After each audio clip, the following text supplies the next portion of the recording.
All right, guys, welcome back. Thank you for joining me. This is Dr. Jesse Morse for the Fantasy Doctors, discussing some Monday morning injuries as we had a ton of injuries yesterday in the NFL, namely Doug Baldwin of the Seattle Seahawks, who I want to discuss today.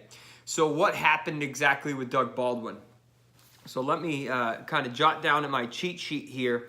It sounds like a Broncos player rolled up on Baldwin's right knee, causing increased stress on the medial aspect or inner aspect of his right knee. Now, obviously, this was a big deal because they were attending to him on the field, and he ended up missing the rest of the game. We find out today that he's dealing with a grade 2 MCL sprain. Now, what is the MCL?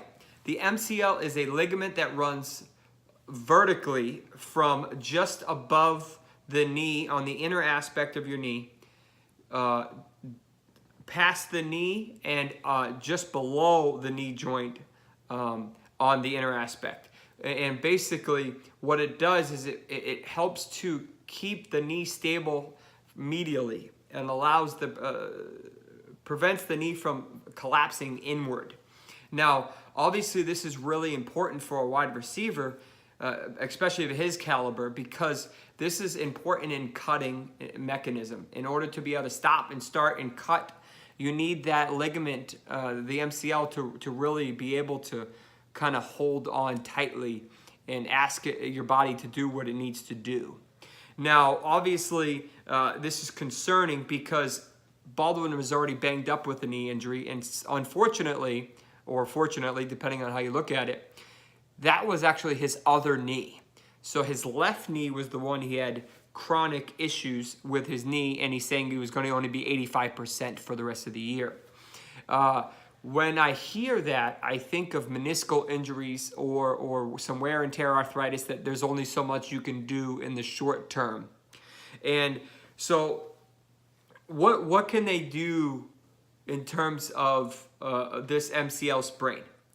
So a grade 2 is we'll call it a moderate. So you have grade 1 that's very mild, grade 2 that's moderate, and grade 3 that's very severe and usually surgery.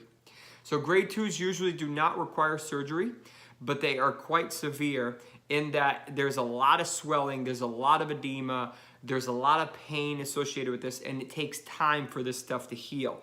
I mean, we're talking about different stages of healing. We're talking about pain and inflammation. Initially, it hasn't even been 24 hours yet. So this is going to take ideally 2 to 3 weeks at a minimum to return, and upwards of 6 weeks if he's really suffering and it was a severe grade 2. So obviously I didn't evaluate myself. I did not see his MRI. So I can't tell you how severe it is, but based on the reports, he's obviously dealing with a pretty significant knee injury, which I'm very concerned about. If he's back before mid-October, I'd be surprised. If he comes back before then, he won't be his regular 100% self. He should be wearing a knee brace like Aaron Rodgers was spotted wearing last night, in that it has medial and lateral knee supports that have some metal sleeves on it that will help prevent the knee from flexing inward or outward while someone is running or whatever. He will have difficulty cutting, as I mentioned. He will have difficulty putting weight on this knee because of this injury. There's a lot of treatment modalities they can use with physical therapy. There is, at this point in the game, I wouldn't be surprised if they consider something like PRP or platelet-rich plasma, which can help stimulation of that specific ligament as we speed up the process of healing. That is something to consider because he's already going to be out for a couple weeks. You're going to have to shut him down anyway, so that's a good idea.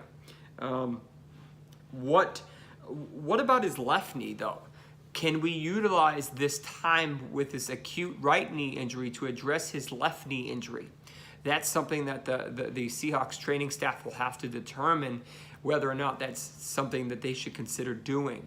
Obviously, you're not going to shut him down if he's able to play, but now that he's not able to play, likely for a couple weeks, and it's, say, a meniscal injury or something along those lines, maybe they do go in and scope it. He's going to be shut down for 2-3 weeks. Let's, kind of utilize that time. So I'd be curious to see how they're approaching this and exactly what he's dealing with in his left knee as well. So who does this affect? Obviously, this affects Russell Wilson, who this was his #1 target. And he's, one of the top slot wide receivers in the league.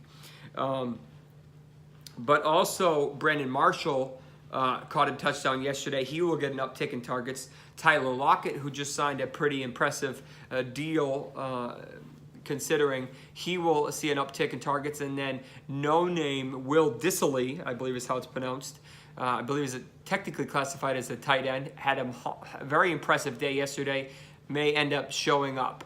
So we'll see.